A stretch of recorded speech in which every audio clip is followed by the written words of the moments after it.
प्यारे बच्चों, स्वागत है फिर से अपने इस live care online classes channel पर। हम लोग पिछला क्लास में वास्तविक संख्या पूरी तरह से खत्म कर चुके हैं और उस वास्तविक संख्या से रिलेटेड जितने भी ऑब्जेक्टिव हैं उस सभी ऑब्जेक्टिव पे हम लोग आज एकदम बारीकी से आसान शब्दों में आपको समझाने का प्रयास करेंगे। ऐसे समझाएंगे जैसे लगेगा कि आपको कोई आपका साथी समझा रहा है। तो इस चैप्टर में ऐसा भी बहुत सारा ऑब्जेक्टिव है जो आपके एनसीईआरटी किताब में नहीं दिया गया है और फिर भी उस टाइप से ऑब्जेक्टिव आता है, उस सारे ऑब्जेक्टिव को हमने इसमें कवर किया है। तो अगर आप चाहते हैं कि बिहार बोर्ड मैट्रिक में आप मैथ में बहुत अच्छा नंबर लाए तो आप इस वीडियो को पूरा देखें और एक कॉपी और एक कलम लेकर बैठे। जब हम क्वेश्चन आपके स्क्रीन पर आएगा तो मेरे बनाने से पहले आपको बनाना है और बना करके उसका आंसर कमेंट में आपको बताना है कि आपका आंसर क्या है। जब हम आंसर देंगे तो आप मिलाइएगा और मिलाने के बाद लास्ट में आपको ये भी कमेंट करना है कि कितना में आपका कितना सही हुआ। तो इस वीडियो में आपको 30 ऑब्जेक्टिव मिलने वाला है वास्तविक संख्या से। तो 30 में बताइएगा कि आपका कितना आया और जिसका अच्छा कमेंट आएगा, जिसका ज्यादा नंबर होगा उससे हम जरूर कुछ न कुछ रिप्लाई देंगे। ये आपके लिए सरप्राइज होगा।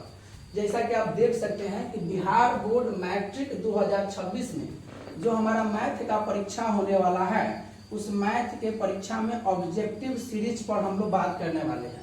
अगर आप चाहते हैं कि मैथ में आपका 100/100 आए और ये संभव है, 100/100 आ सकता है, आप घबराने वाली बात नहीं दोस्तों, ये संभव है, मैथ में 100/100 आ सकता है। तो अगर आप भी मैथ में 100/100 नंबर लाना चाहते हैं तो इस ऑब्जेक्टिव सीरीज को ध्यान से देखिए और जहां भी आपको कमी लगेगा हम वो कमी को हटाने का प्रयास करेंगे। VVI क्वेश्चन सीरीज में रखे हैं, साथ ही साथ एकदम आसान भाषा में आपको हम समझाने का प्रयास करेंगे। तो चलते हैं, हमारा जो पहला वीडियो है, हमारा जो पहला क्वेश्चन है, हम लोग पहले क्वेश्चन पे चलते हैं। तो आप देख सकते हैं कि हमारा सबसे पहला क्वेश्चन है, निम्नलिखित में से कौन सी सबसे छोटी प्राकृत संख्या है। ये हमारी सबसे पहली क्वेश्चन है और ये आपको बताना है कि निम्नलिखित में से कौन सी सबसे छोटी प्राकृत संख्या है। आप जल्दी से कमेंट में इसका आंसर दीजिए। पहला ऑप्शन है, ए नंबर ऑप्शन में है 0, बी नंबर ऑप्शन में है 1 - 1 है और सी नंबर ऑप्शन में 1 है और डी नंबर ऑप्शन में 2 है। ये आपका 4 ऑप्शन है। तो इसका जो सही आंसर है वो बताइए क्या होगा। हमने आपको प्राकृत संख्या में बताया था कि गिनती की संख्या को प्राकृत संख्या कहते हैं। तो जब गिनती की संख्या को हम प्राकृत संख्या कहते हैं तो आप अनुमान लगा सकते हैं कि गिनती कहाँ से शुरू होता है। तो गिनती शुरू होता है हमारा 1 से, तो हमारा सबसे छोटी प्राकृत संख्या हो गया 1, जो कि हमारा सही आंसर है ऑप्शन नंबर सी और ये हमारा एकदम करेक्ट आंसर है। चलते हैं फिर दूसरे क्वेश्चन पे। दूसरा क्वेश्चन हमारा है 45 तथा 60 का मौसा क्या है। 45 तथा 60 का मौसा क्या है, इसका आंसर आपको देना है और अब जल्दी से कमेंट में बताइए कि इसका आंसर क्या होगा। तो पहला ऑप्शन है ए नंबर 45, बी नंबर ऑप्शन है 3, सी नंबर ऑप्शन है 1 और डी नंबर ऑप्शन हमारा है 15। तो इसका सही आंसर क्या होगा। तो इसका आंसर निकालने का हम एक तरीका बता रहे हैं। कभी भी मौसा पूछे तो बनाने की आवश्यकता नहीं है। हम लोगों ने पिछला वीडियो में अभाज्य गुणनखंड विधि से यूक्लिड विभाजन एल्गोरिदम से एचसीएफ निकालना सीखे हैं, परंतु ऑब्जेक्टिव में वैसा दिमाग लगाने की आवश्यकता नहीं है। ऑब्जेक्टिव में बिना कलम चलाए बना दीजिएगा। काम क्या कर रहा है, आपको सीधा ऑप्शन को सवाल पे अटैक कर देना है, ऑप्शन से ही सवाल को बना देंगे। मौसा का मतलब होता है वैसी सबसे बड़ी संख्या जो सभी को काट दे, यानी सवाल में जितनी भी संख्या दिया गया हो उसको जो संख्या हमारा काट देता है उसी को हम लोग बोलते हैं मौसा। तो हम लोग ऑप्शन ट्राई करते हैं। 45 हमारा पहला ऑप्शन है। 45 हमारा जो है 45 को काट देगा, लेकिन क्या 45 60 को काटेगा? नहीं काटेगा, तो ये ऑप्शन हमारा नहीं है। अब लेते हैं 3, तो 3 45 को काटेगा तो हाँ 15 बार में काटेगा और 3 60 को भी काटेगा, 20 बार में काटेगा। तो 3 हमारा आंसर है, लेकिन इसी पे नहीं रुकना है, हमको आगे भी चलना है। हो सकता है हमने क्या बताया कि वो सबसे बड़ी से बड़ी संख्या, यानी काटने वाला संख्या हो तो सही है, लेकिन बड़ा से बड़ा संख्या होना चाहिए, उससे छोटा संख्या नहीं होना चाहिए। एक लेते हैं तो हाँ, एक भी 45 को काट देगा, 60 को काट देगा। अब आता है हमारा ऑप्शन नंबर डी। तो डी में हमारा है 15 और 15 भी जो है 45 को काटता है 3 बार में और 60 को काटता है 4 बार में। तो 15 चौका 60। तो हमारा आंसर 3 को निकला। 3 भी काट रहा है, 1 भी काट रहा है और 15 भी काट रहा है। तो परिभाषा के मुताबिक हमको वो ऑप्शन लेना है जो सबसे बड़ी से बड़ी संख्या हो। तो बड़ी से बड़ी संख्या कौन हमारा है? 3, 1 और 15 में हमारी बड़ी से बड़ी संख्या है 15। तो इस प्रकार हमारा आंसर जो है किसके साथ जाएगा? डी के साथ जाएगा। तो क्या आपको मौसम बनाने का ये तरीका पता था? अगर नहीं पता है तो आप वीडियो में बने रहिए, इससे भी अच्छा तरीका आपको देंगे, बिना सोल्यूशन किए आप आंसर निकाल दिएगा। अगर आपको वीडियो पसंद आ रहा है, मजा आ रहा है, तो आप कमेंट में लिखिए हाँ सर मजा आ रहा है, और अपने प्यारे सहपाठियों को भी वीडियो भेजिए, क्योंकि वो भी देखकर वो भी इस वीडियो का फायदा उठा सके और उसका भी आपकी कृपा से नंबर बढ़ जाए और मेरा योगदान। चलते हैं तीसरा नंबर सवाल।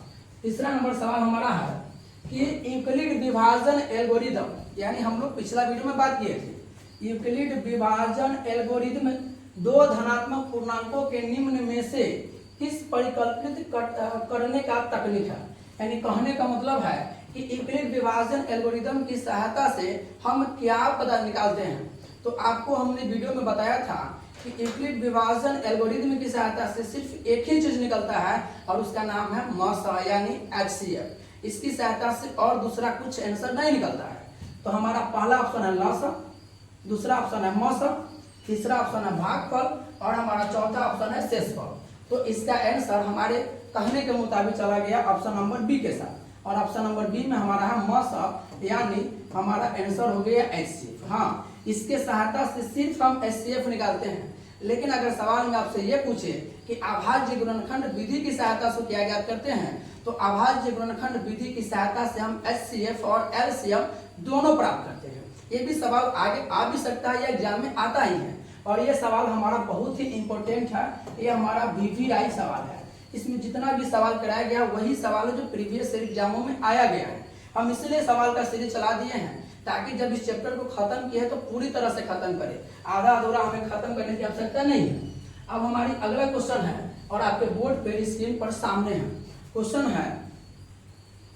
क्वेश्चन ये है कि यदि P एक धनात्मक पूर्णांक है, P एक धनात्मक पूर्णांक है, तो पूर्णांक संख्या का परिभाषा आपको दिए थे कि सभी धनात्मक, सभी ऋणात्मक, और जब जीरो के एक साथ शामिल करते हैं तो जाके हमारा पूर्णांक संख्या बनता है। तो वही कहा है कि यदि P की जगह पे कोई अंक होगा, यहाँ पे परिकल्पित किया गया है कि यदि P एक धनात्मक संख्या है, धनात्मक पूर्णांक है, तो धनात्मक सम पूर्णांक का रूप क्या होगा? धनात्मक सम पूर्णांक का रूप क्या होगा? तो इस ऑब्जेक्टिव को समझने से पहले हम आपको सीरीज समझाते हैं, उसको ध्यान से सुनिएगा। यानी P जो हमारा है, ध्यान से देखिएगा, जो हमारा P है और कह रहा है कि धनात्मक पूर्णांक है, तो धनात्मक सम संख्या का पूर्णांक पूछा है। तो अगर हम सम संख्या का बात करते हैं तो सम संख्या में आपको बताए थे कि सबसे छोटी सम संख्या 2 है, फिर आता है 4, 6 और 8, इस प्रकार बढ़ते जाता है। यानी वैसी संख्या जो 2 से पूरी कट जाए उसी को बोलते हैं सम संख्या।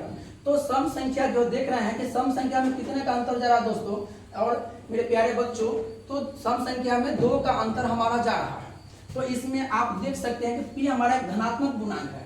पहला ऑप्शन है 2P, दूसरा ऑप्शन है P+1, मतलब P में 1 जुड़ेगा, जो हमारा कथन गलत है क्योंकि हमने क्या बताया 2 जुड़ेगा, तो ये हो गया गलत। P यानी सीधा P ही रहेगा, ये भी हमारा हो गया गलत। और दूसरा है 2P प्लस और पहला ऑप्शन है 2P सीधा। तो क्या करेंगे 2P प्लस के आगे यानी जो हमारा संख्या होगा इसमें 2 ऑप्शन छूट गया था, यानी 2 रहेगा, 2P + 2 रहेगा, यानी इसमें 2 बढ़ते चला जाता है। कितना बढ़ते चला जाता है? तो हमारा 2 बढ़ते चला जाता है।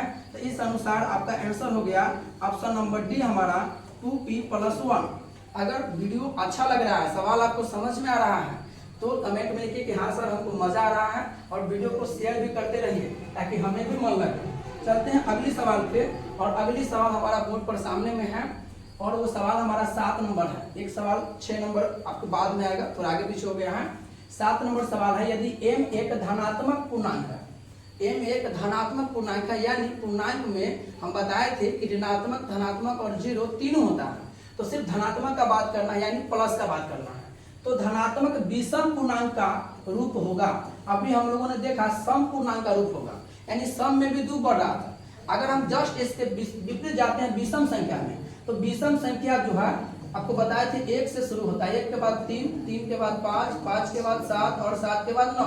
इस प्रकार हमारा विषम संख्या बढ़ता है। तो विषम संख्या में भी आप क्या देख रहे हैं, इसमें भी 2 का डिफरेंस चल रहा है, यानी सम संख्या में भी 2 ऐड हो रहा है और विषम संख्या में भी हमारा 2 ही ऐड हो रहा है। तो क्या आंसर हो जाएगा? यहाँ पे m लिया है तो आप एक गौर कीजिए, m लिया है तो सब की जगह 4m है, तो इससे तो हमको कोई झंझट नहीं है। जब सब में 4m है तो एक सही है, एक गलत नहीं है।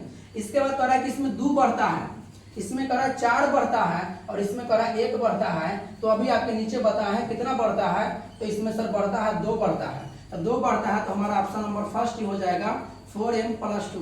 बताइए ये सवाल कितना का सही हुआ? सही हुआ तो बहुत अच्छा, आपको समझ में आ रहा है। तो पहला का आंसर हो गया, 7वां सवाल का आंसर हो गया हमारा ऑप्शन नंबर ए। फिर चलते हैं नेक्स्ट सवाल में। नेक्स्ट सवाल हमारा है किसी धनात्मक पूर्णांक 1 के लिए, किसी धनात्मक पूर्णांक हमारा 1 है, तो किसी धनात्मक पूर्णांक 1 के लिए प्रत्येक धनात्मक विषम पूर्णांक का रूप होता है। यहाँ पे विषम पूर्णांक का रूप आपसे पूछ दिया, यानी पिछला सवाल ही हमारा रिपीट कर गया, यानी टाइप बदल के आ गया। तो पहला ऑप्शन है हमारा 6 तो इसमें भी देखिए अभी हमने बताया ना 6, यहाँ भी 6, यहाँ भी 6 और यहाँ भी 6। ये तो कॉमन है, तो कॉमन को छाड़ दीजिए। और अभी हमने पिछला सवाल में देखा कि विषम संख्या हो या सम संख्या हो, दोनों में हमारा 2 बढ़ रहा है। सम संख्या में भी 2 बढ़ रहा है और विषम संख्या में भी 2 बढ़ रहा है। तो 2 बढ़ने वाला ऑप्शन हमारा ऑप्शन नंबर बी है। तो इसका सही आंसर हो गया ऑप्शन नंबर बी। अगर आपका आंसर ऑप्शन नंबर बी है तो लिखिए कमेंट में जी सर हमारा सही है। तो इसका ऑप्शन नंबर हो गया आपका बी, 6 + 2 हो गया। फिर चलते हैं अगली सवाल में। अगली सवाल हमारा है संख्या 2.113 और ये बढ़ते जा रहा है, खत्म होने का नाम नहीं ले रहा है। तो पहला ऑप्शन है, ये कौन संख्या है? पूर्णांक संख्या है। ये आपसे पूछा है कि ये पूर्णांक संख्या है। दूसरा कह रहा है कि परिमेय संख्या है और तीसरा कह रहा है कि अपरिमेय संख्या है और चौथा कह रहा है इनमें से कोई नहीं। तो आप बताइए कि इसका आंसर क्या होगा? हम आपको शांत और अशांत वाला में बताए थे कि अशांत वाला में 2 होता है, एक अशांत आवर्ती होता है और एक होता है अशांत अनावर्ती। तो आवर्ती में क्या बताए थे कि जब संख्या हमारा रिपीट करेगा तो सेम पैटर्न में रिपीट करेगा। लेकिन आवर्ती में क्या, अनावर्ती में क्या बताए थे? रिपीट करेगा तो सेम पैटर्न में रिपीट नहीं करेगा, कहीं कहीं से बढ़ना शुरू हो जाएगा। जैसे यहाँ पे देखिए पहले क्या बढ़ा, 1 1 3 बढ़ा, फिर बाद में 1 1 1 1 3 बढ़ गया, फिर बाद में 4 2 1 3 बढ़ गया। इस प्रकार से बढ़ रहा, अनावर्ती में बढ़ रहा है। तो ये हम निकालते थे परिमेय संख्या पर। कौन संख्या पर निकालते थे? परिमेय संख्या, यानी अंश बटा हर में दिया रहता था तब निकालते थे। जहाँ पे हम एक फॉर्मूला दिए थे आपको कि P बटा होता है 2 के पावर n गुने 5 के पावर m। तो अंश बटा हर के रूप में है और जो अंश बटा हर के रूप में होता है वो हमारा होता है कौन संख्या? परिमेय संख्या। तो इसका सही आंसर हो गया आपका ऑप्शन नंबर बी और वो आंसर हमारा है परिमेय संख्या। हाँ, इसका सही आंसर यही है ऑप्शन नंबर बी और वो ऑप्शन है हमारा परिमेय संख्या। हमारा अगला क्वेश्चन है कि 144 के अभाज्य गुणनखंड में 2 का घात आपको बताना है। यानी अभाज्य गुणनखंड विधि आपको पढ़ाए थे कि अभाज्य गुणनखंड में ही हम ऑपरेशन करते हैं, यानी संख्या को तोड़ देते हैं। तो यहाँ करें कि संख्या को तोड़ने के बाद हमको बताइए कि 2 का घातांक कितना होगा, यानी 2 के पावर में कितना आएगा। तो इसको जो है आप इसको तोड़ के देख सकते हैं।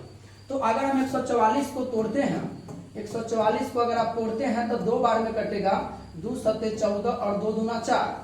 फिर इसको तोड़ेंगे तो 2 तिहाई 6 और 2 छक 12। फिर तोड़ेंगे तो हो जाएगा 18 दूना 36 और ये फिर टूटेगा तो हो जाएगा 2 9 18 और ये टूटेगा तो 3 तिहाई 9। इस प्रकार से हमने इसे तोड़ दिया। अब इस सवाल में हमारा जो 2 है 1 2 3 4, यानी 2 आया 4 बार और 3 आया 2 बार। किसका मान था ये? 144 का। तो आपके सवाल में क्या पूछा है? 2 का घातांक कितना है? तो 2 का घातांक हमारा कितना आया? 4 आया। तो जब 2 का घातांक 4 आया तो ए नंबर ऑप्शन आपका है 3, बी नंबर ऑप्शन में 6, सी नंबर ऑप्शन में 4 और डी नंबर ऑप्शन में 5। तो इसका सही आंसर हो गया ऑप्शन नंबर सी और ऑप्शन नंबर सी में हमारा है 4। यही हमारा करेक्ट आंसर है। लेकिन अगर इसी सवाल में आपसे यह पूछता कि 3 का घातांक कितना है, तो 3 का घातांक जब आपसे पूछता तो 3 के पावर में 2 आया है, तो इसमें 2 ऑप्शन नहीं है। लेकिन अगर पूछता तो ऑप्शन 2 देता, वही हमारा आंसर होता। सवाल बन रहा है कि नहीं बन रहा है ये भी आप कमेंट में बताएं। अगर सवाल बन रहा है तो आप अपने सहपाठियों को, अपने भाइयों को, जो भी से भी आपका लगाव है, उनसे वीडियो भेज दीजिए ताकि हमें भी पढ़ाने में अच्छा लगे और वो भी पढ़ के हमारे चैनल को सब्सक्राइब करें। क्योंकि इस चैनल पे आपको सभी विषय पढ़ाया जा रहा है, एकदम बेसिक से पढ़ाया जा रहा है। जैसे देखा क्वेश्चन का सीरीज भी एकदम धीरे धीरे ऊपर की तरफ हम लोग जा रहे हैं। इस सवाल का 10वां, इस सीरीज का 10वां क्वेश्चन है और वो क्वेश्चन है यदि ए और बी अभाज्य संख्या है, ए और बी अभाज्य संख्या है, तो ए और बी का लॉसा आपको ज्ञात करना है। लॉसा कहने का मतलब हुआ कि आपको एलसीएम ज्ञात करना है। तो अभाज्य संख्या पहले समझिए क्या है। हम जो है आपको संख्या में बताए हैं कि अभाज्य संख्या उसे कहते हैं जिसके दो ही गुणनखंड होते हैं। आज जब दो ही गुणनखंड होगा यानी एक गुणनखंड उसका एक होगा और एक वो स्वयं होता है, तो अभाज्य गुणनखंड का हमसे जो है क्या पूछा है, लॉसा पूछा है। तो मान लीजिए कि हमारा एक अभाज्य गुणनखंड 2 है, एग्जांपल में मान के चलते हैं, और एक हमारा 3 है। तो अगर इसका लॉसा हमको निकालने के लिए कहेगा तो ये किसी से कटने वाला नहीं है, तो हम लोग क्या कर दे रहे हैं, गुना कर दे रहे हैं। तो 2 तिहाई कितना हो जाएगा, यानी हम इसको गुना कर देते हैं 2 तिहाई 6। यहाँ कोई डिजिट है तो गुना हो गया, लेकिन यहाँ पे कोई डिजिट नहीं दिया है, अल्फाबेटिक है। तो एक ए है, एक क्या है, बी है। तो लॉसा निकालने के लिए यहाँ ए है और बी है, फिर दोनों को गुना करेंगे तो हमारा आंसर आएगा ए गुने बी। तो ए गुने बी हमारा सही आंसर हुआ। पहला ऑप्शन में है ए, दूसरा ऑप्शन में है बी, सी नंबर ऑप्शन में ए बी और डी नंबर ऑप्शन में आपका है एन टी, यानी इनमें से कोई नहीं। तो आपका इसका जो सही आंसर है वो सही आंसर हो गया ऑप्शन नंबर सी और आंसर है ए बी। तो इस प्रकार आपने 10 नंबर क्वेश्चन को भी सोल्व कर लिया। तो आपके सामने जो है 11 नंबर क्वेश्चन है, और 11 नंबर क्वेश्चन ये है, देखिए दोस्तों भागना नहीं है, भागिएगा तो फिर आप दिक्कत हो जाएगा। हमारे साथ जुड़े हैं तो आप मेहनत कीजिए, हम भी मेहनत कर रहे हैं, और दोनों का मेहनत जब साथ देगा तो आसमान फाड़ के हम लोग ऊपर निकलेंगे, घबराइए नहीं। 11 नंबर क्वेश्चन हमारा है, दो परिमेय संख्याओं के बीच अधिकतम कितनी परिमेय संख्या हो सकती है। ये जितना भी आप सवाल पढ़ रहे हैं ना, सब के सब प्रीवियस ईयर में पूछा गया क्वेश्चन है। इतना समझिए कि सब जो है मलाई वाला क्वेश्चन सा है, और वही क्वेश्चन है जो आपके एग्जाम में सीधा सीधा आता है। और आप देख लीजिएगा बिहार बोर्ड 2026 के जो एग्जाम में सवाल आने वाले हैं, वो सवाल ईस्ट और वेस्ट कहीं से आने वाला नहीं है, वो सारा सवाल लाइव के ऑनलाइन क्लासेस से ही आने वाली है, इसकी मैं पूरी गारंटी लेता हूँ। हमारा 11 नंबर सवाल है कि दो परिमेय संख्याओं के बीच अधिकतम कितनी परिमेय संख्या हो सकती है। जैसे अगर हम एक बात करेंगे तो हमारा मान लीजिए एक परिमेय संख्या 3/2 है और एक परिमेय संख्या हमारा 5/3 है, तो कह रहा है एक बीच में कितना परिमेय संख्या हो सकता है। तो इसके बीच में हमेशा अनगिनत परिमेय संख्याएं होती है। तो हमारा ऑप्शन नंबर ए है 1, ऑप्शन नंबर बी है 2, ऑप्शन नंबर सी है 3 और ऑप्शन नंबर डी है अनंत। तो इसका जो सही आंसर है वो हमारा ऑप्शन नंबर डी है, वो है अनंत। कभी भी आपके सवाल में आएगा कि दो परिमेय संख्याओं के बीच कितनी परिमेय संख्या हो सकती है, तो आप कहिएगा अनंत। फिर इसी प्रकार एक सवाल आपसे और आ सकता है कि दो अपरिमेय संख्याओं के बीच कितनी अपरिमेय संख्या हो सकती है, तो वो भी हमारी होती है अनंत। फिर चलते हैं अगले क्वेश्चन में। अगला क्वेश्चन हमारा है क्वेश्चन नंबर 12, और क्वेश्चन ये है कि सबसे छोटी भाज्य संख्या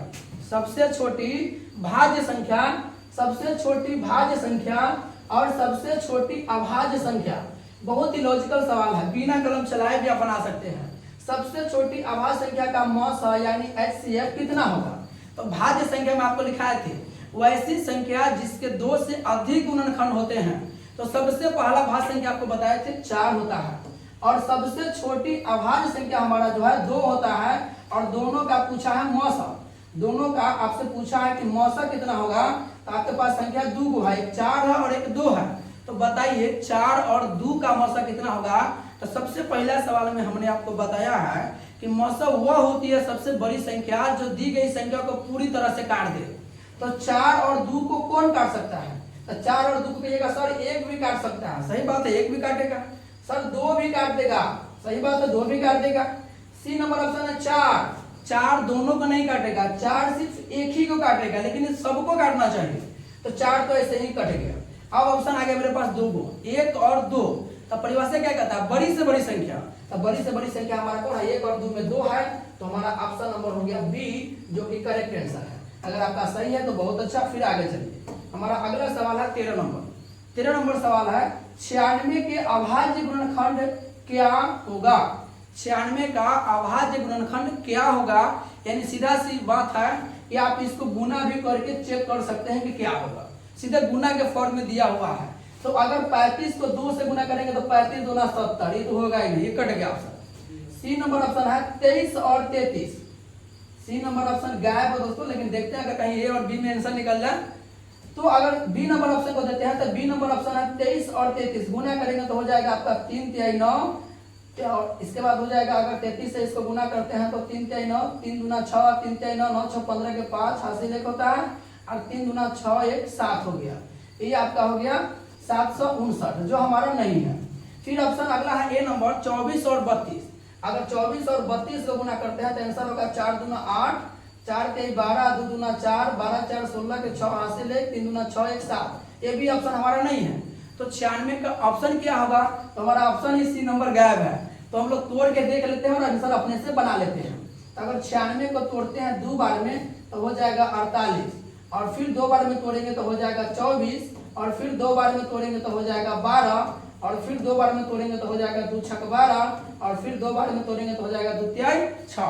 तो यहाँ से आप कोई भी आंसर बना सकते हैं। आप ऐसे ही बना सकते हैं 2 दूना 4, 4 दूना 8, 8 दूना 16, और 3 दूना 6, 16 6 96। ये भी ऑप्शन हमारा हो गया। एक ऑप्शन हो जाएगा 16 गुने 6 भी हो गया। एक ऑप्शन ये भी हो सकता है कि 2 दूना 4, 4 दूना 8, और 2 दूना 4 और 4 3 12, यानी 8 गुने 12, 12 8 96। ऑप्शन गायब है तो क्या हम लोग कितना ऑप्शन निकाल देंगे? तो बी ऑप्शन हो गया। एक ऑप्शन, दो ऑप्शन, एक और ऑप्शन निकाल देते हैं 2 दूना 4, इधर ले लीजिए 2 दूना 4, 4 दूना 8, 8 3 24। अब बताइए आपको कितना आंसर चाहिए? सारा आंसर यहाँ से निकल जाएगा। तो ये भी हमारा ऑप्शन हो गया। 3 का आंसर हम लोग निकाल दिए। तो अब आपके एग्जाम में जो भी आएगा आप देख लीजिएगा। इसके साथ ये भी सवाल हो गया खत्म। अब चलते हैं अगले सवाल में, और सवाल नंबर हमारा है 14।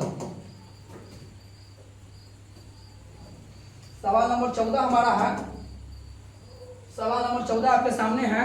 6, 8 एवं 22 का लौसा और मौसा का अनुपात ज्ञात करना है। 6, 8 और 22 का लौसा और मौसा दोनों आपको ज्ञात करना है। तो हम लोग दोनों ही सवाल में अभी ज्ञात करेंगे। तो इसको कौन विधि से निकालेगा? दोनों आंसर निकाल करके और उसका अनुपात बताना है, मतलब बटा कर देना है। पहले लौसा बोला तो पहले लौसा को रखेंगे, अगर बाद मौसा बोला तो मौसा को नीचे रखेंगे। तो इसको निकालने के लिए हम लोग इसका सहायता लेते हैं। किस सहायता से आप निकालिएगा? तो हम लोग चलते हैं अभाज्य गुणनखंड विधि की सहायता से इसको निकाल देंगे, क्योंकि उस विधि में हम दोनों निकाल सकते हैं। तो पहला 6 है, तो 6 को तोड़ दीजिए। तो 6 को तोड़ेंगे तो 2 तिहाई 6, ये टूट चुका है आपका 3 एकम 3। फिर तोड़ देते हैं 8 को। 8 को तोड़ेंगे तो 2 चौका 8, 2 दूना 4, और अगला है 2 एकम 2। फिर अगर 22 को तोड़ते हैं तो आ जाएगा 2 से 11 दूना 22, और 11 एकम 11। अब इसको सजा दीजिए तो 6 बराबर हो जाएगा 2 गुने 3, यानी 1 1 पावर हो गया। 8 को सजाइएगा तो हो जाएगा 2 के पावर 3 गुने कुछ नहीं है, तो ये 2 के पावर 3 के फॉर्म में ही रहेगा, इसमें आगे जाने की आवश्यकता नहीं है। अब हमारा 22 तो हो जाएगा 2 के पावर 1 गुने 11। तो सबसे पहले हम लोग निकालते हैं HCF। HCF निकालने का तरीका क्या बता है कि जितना भी संख्या दे उसको सजाने के बाद कॉमन वाला को घेर देना है। तो कॉमन वाला को घेरते हैं तो 2 वाला कॉमन है, घेरा गया। HCF में सबसे छोटा निकलता है, तो इसमें सबसे छोटा है 2 के पावर 1 का मान, तो हमारा आंसर हो गया HCF 2। अब चलते हैं LCM में। LCM में बड़का मान निकालते हैं, तो बड़का मान हो गया 2 के पावर 3। एक बाद जितना बच जाता है सबको लिख देते हैं, तो लिख दिए। 2 के पावर 3 का मान हो गया 2 दूना 4, 4 दूना 8, और 3 के पावर 1 का मान 3, 11 गुना 11। 11 आपका हो गया 11 तिहाई 33, और 33 को 8 से गुना कीजिए तो 8 3 24, 8 3 24, और 2 26। तो 264 आपका आ गया LCM, और HCF आ गया ऑप्शन आपका 2। तो हमने क्या, हमसे क्या पूछा? लौसा और मौसा का अनुपात पूछा। तो लौसा ऊपर रखना है आपको, जो पूछेगा उसको ऊपर रख दिए, और जो बाद में पूछेगा उसको नीचे रख दीजिए। अब इसको कटने वाला तो काट दीजिए। काटेंगे तो कितना आएगा? 2 1 2, 2 3 6, और 2 दूना 4। तो ऊपर में आ गया आपका 132, और नीचे आ गया बट्टा में 1। अगर इसको अनुपात में बदलेंगे तो अनुपात में तो बट्टा ही होता है, तो अनुपात में बदलेंगे तो हो जाएगा 132 अनुपात 1। और ये देखिए हमारा ऑप्शन नंबर किधर है? तो 132 अनुपात 1 हमारा ऑप्शन नंबर ए में ही है। तो इसी के साथ हमारा ऑप्शन नंबर ए ही सही हो गया। और फिर चलते अगले सवाल में।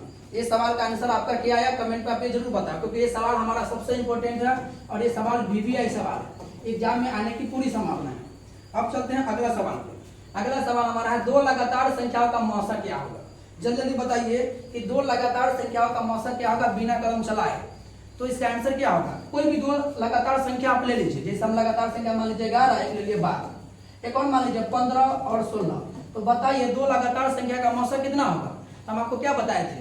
आपको प्रीवियस क्लास में बताया था जब लेक्चर चला था, तो कि कभी भी 2 लगातार संख्या का मौसा पूछे तो हमेशा 1 होता है। क्या होता है? हमेशा 1 होता है। तो ऑप्शन नंबर ए में है 0, बी में है 1, सी में है 2, और डी में है 4। तो इसका जो सही आंसर हो गया ऑप्शन नंबर बी हो गया 1 के साथ फिर चलते हैं अगली सवाल में। अगली सवाल हमारा है 16 नंबर सवाल।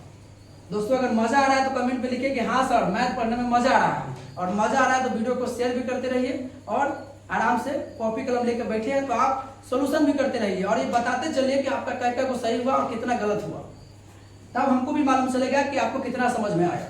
अगला सवाल हमारा 16 नंबर 5005 का। 5005 के कितने अभाज्य गुणनखंड है? कितने अभाज्य गुणनखंड कहने का मतलब वह सीधा सी बात है, जितनी बार में टूट जाए उतनी अभाज्य गुणनखंड है। तो अगर 5005 को हम तोड़ते हैं, 5005 को अगर हम तोड़ते हैं तो 5005 को आप तोड़िएगा तो पहले इसको तोड़िए दो बार में नहीं टूटेगा, 5 बार में टूटेगा। तो ये टूट गया 5 बार में, हमारा आ गया 5 बार में इसको तोड़ेंगे तो हमारा आ जाएगा 1001। अब जो है टूटेगा 1001 से ही टूटेगा एक ही बार में। तो इसको कितना बार में तोड़ दिए? इसको 2 बार में तोड़ दिए। जितना बार में तोड़ते हैं उतना ही बार हमारी अभाज्य गुणनखंड कहलाती है। तो इसका ऑप्शन नंबर ए ही हो गया 2, और इसका यही आंसर सही है, ऑप्शन नंबर 2। आप देख रहे होंगे तो मेरे प्यारे बच्चों कि आपने जो लेक्चर में पढ़ा सवाल वैसे भी आ रहा है और सवाल उसके विपरीत भी आ रहा है, यानी हम लोग हर एंगल से सवाल दिया है, एग्जाम में सवाल छूटे नहीं। फिर चलते हैं अगले सवाल में, और अगला सवाल हमारा है 2 संख्याओं व और 18 का लसाअ 36 है तथा मसाअ 2 है। यानी 2 गो संख्या है जिसमें से एक संख्या 18 है और उसका लसाअ 36 है और उसका मसाअ 2 है। तो आपको ए का मान ज्ञात करना है। ए मतलब पहली संख्या ज्ञात करना है। इस सवाल में 2 गो संख्या में से दूसरी संख्या मतलब 18 दिया हुआ है, लसाअ 36 दिया हुआ है, मसाअ 2 दिया हुआ है। तो आपको ए का मान पूछा है, मतलब पहली संख्या का मान पूछा है। तो हमने आपको समझाया था कि जब 4 गो अंक में 3 गो मान दे दे और एक निकालने के लिए कहे तो इसका एक फॉर्मूला दिए थे, पहली संख्या गुने दूसरी संख्या बराबर होता है HCF गुने LCM। ये फॉर्मूला ऊपर हम सवाल भी बनाए थे और ये सवाल बहुत चला था यूट्यूब पर। अगर आप नहीं देखे तो जाके देखिए, बहुत ज्यादा व्यूज इस वीडियो का मिला हुआ है। तो इसका फॉर्मूला दिए थे, फॉर्मूला होता है A गुने B, यानी पहली संख्या गुने दूसरी संख्या बराबर होता है HCF गुने LCM। तो A हमारी पहली संख्या को बताता है और B हमारी दूसरी संख्या को बताता है। जब भी लसाअ मसाअ पहली संख्या दूसरी संख्या का बात करें तो आपको इधर उधर नहीं जाना है, सीधा इसी फॉर्मूला पे आना है। A गुने B बराबर HCF गुने LCM। A का मान हमारा निकालना है तो A हमारा यही रहेगा। B का मान दिया 18 तो 18, HCF है 2 तो 2, LCM है 36 तो 36। तो हमारा क्या हो जाएगा? A बराबर हो जाएगा 2 गुने 36, 18 गुना में इधर आएगा तो बट्टा में 18 दूना 36। तो हमारा A का मान हो गया 2 दूना 4, जो हमारे ऑप्शन नंबर सी में है। ऑप्शन नंबर कहाँ है? ऑप्शन नंबर सी में हमारा 4 है।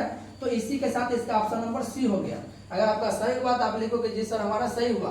अगर सही हुआ तो समझिए आपका एक ऑब्जेक्टिव फिक्स हो गया, क्योंकि इस टाइप के ऑब्जेक्टिव हर साल आता है। आपको विश्वास नहीं हो रहा है तो आप जाके प्रीवियस ईयर क्वेश्चन मिल के देखिए, हर सेट में आपको एक ऑब्जेक्टिव यहाँ से मिलेगा। अगला सवाल हमारा 18 नंबर है कि सबसे छोटी अभाज्य, अभी इस पे हम लोग ने सवाल बनाया था, सबसे छोटी अभाज्य और सबसे छोटी भाज्य संख्या का गुणनफल क्या होगा? यानी 2 संख्या लेना है, सबसे छोटी अभाज्य संख्या और एक लेना है सबसे छोटी भाज्य संख्या। दोनों का गुणनफल आपको बताना है। अभी तक हम लोगों ने 17 सवाल पढ़ चुके हैं। तो आप एक बार कमेंट में जरा ये बता दीजिए कि 17 गो में आपका कितना सही हुआ। हम भी देखना चाहते हैं कि हमसे जो प्यारे बच्चे पढ़ रहे हैं क्या उनको मैथ समझ में आ रहा है कि नहीं आ रहा है। तो एक बार कमेंट में जल्दी बताइए कि आपका 17 गो में अभी तक कितना सही हो चुका है। अगर अभी तक आप कॉपी कलम लेके नहीं बैठे हैं तो आप हमको धोखा नहीं दे रहे दोस्तों, आप खुद को धोखा दे रहे हो। और जब समय निकल जाएगा तो पछताने के अलावा आपके पास कुछ नहीं बचेगा। इसीलिए समय को धोखा मत दीजिए। आप अभी नहीं लेके बैठे फिर भी कोई दिक्कत नहीं, अभी के अभी बैठ जाइए और आप अपने कॉपी पे सोल्व करना शुरू कीजिए कि आपका कितना सही हो रहा है। मैथ प्रैक्टिस का चीज है, सिर्फ देख लेने से काम नहीं चलेगा। तो एक सवाल में बोला है कि सबसे छोटी अभाज्य संख्या, तो सबसे छोटी अभाज्य संख्या होता है 2। हम लोगों ने अभी पिछला बार कितना बार बात कर ली कि सबसे छोटी होता है अभाज्य संख्या, लेकिन फिर भी बता देते हैं अभाज्य संख्या उसे कहते हैं जिसके 2 गुणनखंड होते हैं, एक तो 1 होगा और एक खुद होगा। तो सबसे छोटी अभाज्य संख्या हो गया 2 और सबसे छोटी भाज्य संख्या होता है 4। दोनों का पूछा है गुणनफल तो हम कर देंगे गुना, और 2 चौका होता है 8। तो ए नंबर ऑप्शन में है 10, बी में है 6, सी में है 8 और डी में है 4। तो इसका सही आंसर हो जाएगा ऑप्शन नंबर सी 8 के साथ ये चला गया। अगला सवाल है 19 नंबर, 18 और 72 का मौसा क्या होगा। बहुत ही अच्छा सवाल है और ये सवाल कितना बार रिपीट भी कर चुका है, ये भी आपका VVI सवाल है। आप कमेंट में जल्दी जल्दी बताओ कि इसका आंसर क्या होगा। अभी आपको हम बिना कलम से लाइव इसका आंसर निकालने का तरीका बताए थे, तो बताइए 18 और 72 का मौसा क्या होगा। तो मौसा में क्या बताए थे, वह बड़ी से बड़ी संख्या जो दी गई संख्या को सीधी तरफ पूरी पूरी काट दे। तो देखना है 18, पहला ऑप्शन हमारा 18, ऑप्शन से ही अटैक करके बनाते हैं इसको। पहला ऑप्शन 18 है, 18 से अगर 18 को काटते हैं तो एक बार में कटेगा, आप 72 को काटते हैं तो 4 बार में कटेगा, यानी ये ऑप्शन हो सकता है। ऑप्शन नंबर बी है 72, तो ऑप्शन नंबर बी 72 है, तो 72 से 72 को ही काटेगा, 18 को कभी नहीं काटेगा, तो ये ऑप्शन तो पहले ही गलत हो गया। ऑप्शन नंबर सी है 9, तो 9 दूना 18 और 9 72 को भी काटेगा, 9 8 72, तो ये भी ऑप्शन हो सकता है, 18 भी हो सकता है, 9 भी हो सकता है। और डी नंबर ऑप्शन में आपका 10 है जो छूट गया था, तो 10 किसी को नहीं काटेगा, तो 10 नंबर ऑप्शन हमारा ऐसे ही कट गया। अब हमारे पास बच गया ऑप्शन नंबर 2, 18 और 9, दो का ऑप्शन बच गया, 18 और 9। तो बताइए दोनों में सही आंसर कौन होगा, तो सही आंसर हमारा होगा हमारा ऑप्शन नंबर ए 18, क्योंकि ये कहता है कि वही संख्या लेना है जो सबसे बड़ी से बड़ी संख्या हो, तो इसका ऑप्शन हो गया ऑप्शन नंबर ए। अब चलते हैं अगला सवाल, हम लोग 30 सवाल पढ़ने वाले हैं इस पूरे सीरीज में, 30 में हम लोग 20वां सवाल पे पहुंच चुके हैं, और देखिए कि आपका कितना सही हुआ। 19 नंबर सवाल है, निम्नलिखित में से कौन सा युग में सह अभाज्य संख्या है। सह अभाज्य संख्या का युग में पूछा है कि सह अभाज्य संख्या कौन है, कौन सा युग में सह अभाज्य संख्या है। तो आपको बताए थे कि सह अभाज्य संख्या उससे कहते हैं जिसका मौसा 1 होता है, यानी हमेशा इसमें संख्या जोड़ा में देगा, और जोड़ा में देगा उस जोड़ा का आंसर मौसा हमेशा 1 होना चाहिए, उससे ही बोलते हैं सह अभाज्य संख्या। और ये क्वेश्चन ट्रेंडिंग क्वेश्चन है, 2-3 साल प्रीवियस से बहुत रिपीट करा ये क्वेश्चन, तो इसको भी आपको VVI लगा लेना है, बहुत ही ट्रेंडिंग क्वेश्चन है। तो बताइए इसका आंसर क्या होगा। तो ऑप्शन नंबर ए है 14 और 35, 14 और 35 ऑप्शन नंबर ए है। इसका मौसा बताइए क्या होगा। ऑप्शन नंबर बी है 18 और 25, इसका आंसर बताइए क्या होगा। ऑप्शन नंबर सी है 13 और 52, इसका आंसर बताइए क्या होगा। 21 और 84, इसका आंसर बताइए क्या होगा। तो 21 और 84 को 21 काट देगा, तो ये हमारा सहभाज्य संख्या नहीं है। सहभाज्य संख्या उसे ही कहते हैं जगह एक ही काटेगा, मतलब मौसा 1 होना चाहिए, तो ये ऑप्शन हमारा कट गया। ऑप्शन नंबर सी है 13 और 52, 13 और 52 दोनों को 13 काट देगा, तो ये भी ऑप्शन हमारा नहीं हुआ। ऑप्शन नंबर सी है 18 और 25, और बी ऑप्शन है 18 और 25, और 18 और 25 को काटने वाला एक ही अंक है, वो हमारा 1 है।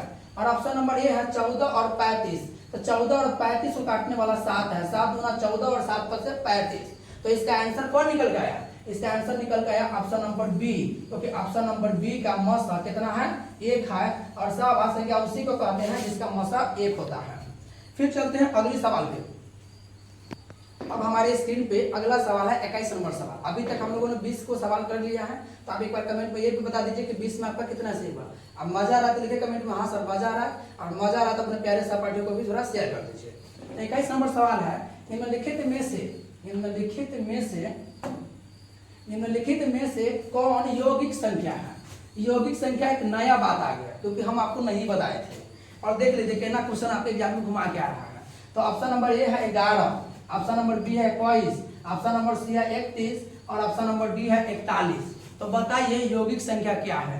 तो यौगिक संख्या हम लोग भाज्य संख्या को बोलते हैं। क्या बोलते हैं, भाज्य संख्या को वही हम लोग बोलते हैं यौगिक संख्या। एक नई बात है, आप याद कर लीजिए कि भाज्य संख्या को हम लोग बोलते हैं यौगिक संख्या। क्या बोलते हैं, भाज्य संख्या को बोलते हैं यौगिक संख्या। एक सर अब बताइए अभाज्य संख्या को क्या बोलते हैं। तो अभाज्य संख्या को बोलते हैं रूढ़ संख्या। कौन संख्या, रूढ़ संख्या बोलते हैं। अभाज्य संख्या को हम लोग बोलते हैं रूढ़ संख्या। तो भाज्य संख्या को हम लोग बोलते हैं यौगिक संख्या को।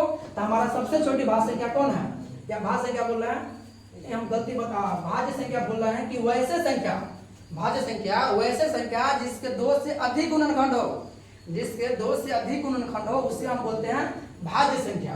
तो भाज्य संख्या को ही बोलते हैं क्या, यौगिक संख्या। क्या बोलते हैं, यौगिक संख्या बोलते हैं। तो बताइए इसमें केकर अधिक गुणनखंड है। 11 को अगर बात करते हैं तो 11 1 से कटेगा और 11 से कटेगा, इसके 2 ही गुणनखंड है। अगर 21 का बात करते हैं तो 21 हमारा 3 से कटेगा, 1 से कटेगा, 21 से कटेगा, 3 से भी कटेगा, एक और है 7 से कटेगा। अब 31 का बात करते हैं तो इसका भी 2 है, 1 और 31। 41 का बात करते हैं तो इसका भी 2 है, 1 और 41। तो सबका 2 है, लेकिन हमारा जो ऑप्शन नंबर बी है 21, इसके 4 गो गुणनखंड है। तो जब 4 गो गुणनखंड है तो ये हो गया हमारा भाज्य संख्या, और भाज्य संख्या को बोलते हैं यौगिक संख्या।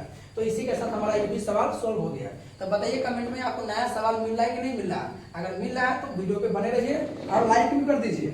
चलते हैं अगले सवाल पे। अगली सवाल हमारा है 22 नंबर। यदि दो संख्याओं का मौसा 27, फिर आ गया ना, हम पहले बता जैसे मौसा लसा का बात करें तो आपको सीधा एक फॉर्मूला पर जाना। फॉर्मूला क्या देते हैं, पहली संख्या गुने दूसरी संख्या बराबर HCF गुने LCM। तो लिख दीजिए A गुने B बराबर HCF गुने LCM, और आप सीधा मान बैठाइए और बना दीजिए। तो दो संख्याओं का मौसा 27 है तो मौसा के नीचे आप 27 लिख दीजिए। लसा 162 है तो लिख दीजिए 162 बराबर है तो बराबर। इसमें अगर यदि उनमें से एक संख्या 54 ले लीजिए, एक संख्या 54 है तो दूसरी संख्या क्या होगा, दूसरी संख्या हमारा B हो गया। अब आप गुना कर लीजिए, बन जाएगा। तो B का मान क्या हो जाएगा 27 गुने 162 बट्टा में 54, क्योंकि 54 इधर गुना में था, इधर आएगा तो भाग में हो जाएगा। तो 27 गुना हो गया 54, इसको काटेंगे तो 2 और 16, 2 एकम 2। हमारा ऑप्शन नंबर कौन हो गया D 81, और इसका सही आंसर हो गया option number D 81।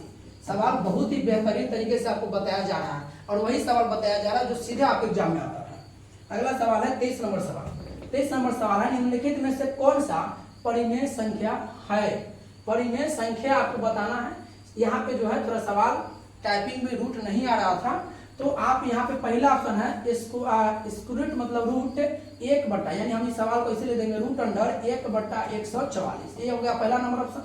B number option हो गया रूट अंडर 50 और बट्टा में 500। सी नंबर ऑप्शन हो गया रूट अंडर 32, और डी नंबर ऑप्शन हो गया root under 5 plus root under 5। ये आपका ऑप्शन नंबर हो गया डी। तो बताइए इसमें परिमेय संख्या कौन है।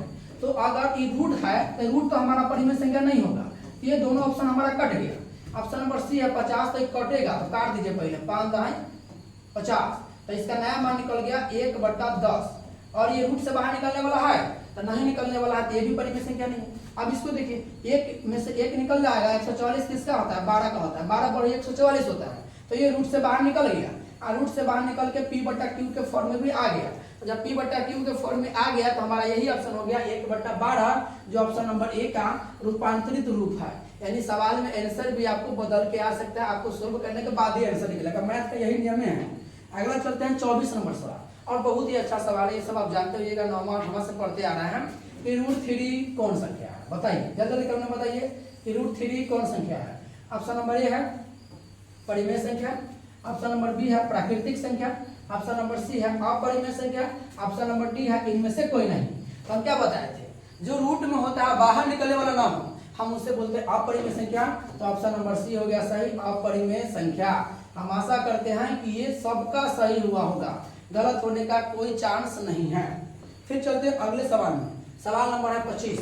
संख्या 23.43 पर रेकरिंग होगा, सवाल में रेकरिंग नहीं आया है तो ये रेकरिंग है। तो संख्या 23.43 को डॉट के रूप में प्रकट किया जा सकता है, यानी ये कह रहा है P और Q पूर्णांक है, यानी 23.43 को P बट्टा Q के फॉर्म में आपको लाके बताना है। इसका ऑप्शन हमने आपको नहीं दिया है क्योंकि इसको हम सोल्व करके बताने वाले हैं। ये आपके एनसीईआरटी के सवाल में कहीं नहीं है, लेकिन आपके एग्जाम में यहाँ से ऑब्जेक्टिव आता है, तो इसमें 2-3 गो टाइप आता है, टाइप समझ लीजिए, फिर आगे चलते हैं। इस पे और सवाल है। तो पहला टाइप क्या है, ध्यान से सुनिएगा। जब किसी संख्या के ऊपर पावर रहे यानी रेकरिंग रहे और दशमलव के पहले 0 रहे, तो नियम कहता है कि जो रहेगा वही रहेगा, और जैगो पर रेकरिंग रहेगा नीचे जैगो 9 बैठा देंगे, यही नियम कहता है। अगर मान लीजिए एक और पूछेगा 0.2 और ऊपर में रेकरिंग, इसका आंसर क्या होगा। तो सीधा सी बात है, 2 है तो 2 रहेगा, एगो पर रेकरिंग है तो नीचे एगो 9 होगा, ये इसका आंसर हो गया। ऐसा सवाल आपके एग्जाम में आता है, आगे भी ऐसा बहुत सवाल दिए हैं। फिर कहेगा नहीं सर 0.1 2 3 1 ए पर रेकरिंग है, तो बताइए क्या आंसर होगा। तो सीधा सी बात है, जितना संख्या पहले उसको पूरा लिख दीजिए। 231 हो गया, कै गो पर है 3 गो पर है तो नीचे हो गया 3 गो 9, ये हमारा इसका आंसर हो गया। ऐसे ही आंसर निकाल दीजिएगा, जितना को संख्या पर रेकरिंग होगा उतना नीचे 9 लगा दीजिएगा, लेकिन हाँ दशमलव से पहले 0 होना चाहिए। अब आते हैं, ये सवाल थोड़ा हट गया है, 23.43, और ये सवाल आया हुआ है परीक्षा में, पूछा हुआ सवाल है, इसलिए हमने सवाल को ले लिया है। हमने सोचा कि सिर्फ हल्का पढ़ाने से काम नहीं चलेगा, हम आपको हल्का और भारी और मीडियम सब तरह के सवाल करवा रहे हैं, ताकि एग्जाम में जाए तो आपको खाटा मीठा ना लगे, पूरा सवाल पढ़ा हुआ ही लगे आपको। तो सवाल हमारा है 23.43 पर एकरिंग और इसको बदलना है P/Q के रूप में। तो जब P/Q के रूप में बदलना है तो नियम कहता है कि दशमलव से पहले जो भी संख्या है उसको पहले हम लोग अलग करके एक बाद 0 देकर 0.43 लिख देंगे, क्योंकि आई पर एकरिंग है तो एकरिंग, क्योंकि अगर 23 दशमलव से पहले जो भी संख्या होगा उसको प्लस में पहले अलग कर लेंगे, ये सही तरीका है बनाने का। तो हमने 23 को अलग कर लिया, अब यहाँ बच गया 0, तो 0.43 पर एकरिंग। और ये सवाल अभी हमने पढ़ा है कि दशमलव से पहले 0 हो, आंकड़ा बाद जय को संख्या पर एकरिंग हो, नीचे जय को 9 लिखा जाता है, उतना ही 9 हमको भी लिख देना है यहाँ पर। तो अगर 9 लिखते हैं तो क्या हो जाएगा 23 प्लस ऊपर में है 43 और तो नीचे हो जाएगा 2 को है तो 2 9। अब इसको बट्टा पर के जोड़ कीजिए, बट्टा पर के जोड़ करेंगे तो इसका आंसर है, आप जब इसको जोड़ कीजिएगा तो आपका आंसर आएगा 2320। आप गुना कर लीजिएगा तो यही इसका आंसर हो गया 2320/99। तो आप समझ गए कि इस तरह के सवाल को कैसे हल करना है। जब 1 पर एकरिंग हो तो 1 9, 2 पर एकरिंग हो तो 2 9, 3 पर एकरिंग हो तो 3 9, लेकिन दशमलव से पहले 0 होना चाहिए। अगर 0 नहीं है तो पहले उसको अलगे हटा के दशमलव में से पहले 0 देकर के उसको प्लस कर देंगे, ताकि सवाल में गड़बड़ नहीं होगा। फिर चलते हैं अगली सवाल पे। अगली सवाल हमारा है कि √2 एक क्या है। तो शायद क्वेश्चन रिपीट किया है कि √2 क्या है। तो √2 हमारा जो है एक कौन संख्या है, परिमेय संख्या है कि अपरिमेय संख्या है कि प्राकृत संख्या है, कि इनमें से कोई नहीं। तो जब भी रूट में होता है हम लोग उसको बोलते हैं परिमेय संख्या। कौन संख्या बोलते हैं, परिमेय संख्या। तो ये सवाल भी हो गया। फिर चलते हैं अगले सवाल 27 नंबर सवाल पे। 27 नंबर सवाल है निम्नलिखित में से किसका दशमलव प्रसार अशांत होगा। ये भी टाइप हम लोग पढ़ चुके हैं। हम लोगों ने जितना टाइप पढ़ा सभी टाइप से ऑब्जेक्टिव करवा दिए। ऐसा ऑब्जेक्टिव करवाया है कि आपके एग्जाम में एक भी ऑब्जेक्टिव छूटने का कोई गुंजाइश नहीं है। तो हमको बताना है कि इसका दशमलव प्रसार अशांत है। तो अशांत का क्या बताए थे, शांत या अशांत कहेगा। तो शांत का क्या बताए थे, फॉर्मूला होता है P/2 के पावर n गुने 5 के पावर n। यानी अगर अभाज्य गुणनखंड करेंगे तो 2 आ गया फिर भी शांत, 5 आ गया फिर भी शांत, दोनों आ गया फिर भी शांत, लेकिन इसके अलावा कोई और तीसरा आ गया तो अशांत। तो सवाल को पहला सवाल है 23/50। तो हम क्या बताए थे, जब इसका दशमलव प्रसार ज्ञात करेंगे तो बटा में हमको अंश से कोई मतलब नहीं है, हमको निचका से मतलब है 50 से। तो 50 को तोड़ के देखिए, 50 को तोड़ते हैं तो 2 से टूटेगा 10 बार में, और फिर 2 से टूटेगा 5 बार में, और ये आ गया 5। तो इसमें आ गया 2 के पावर 2 गुने 5 के पावर 1। यानी इस फार्मूला पे काम कर गया।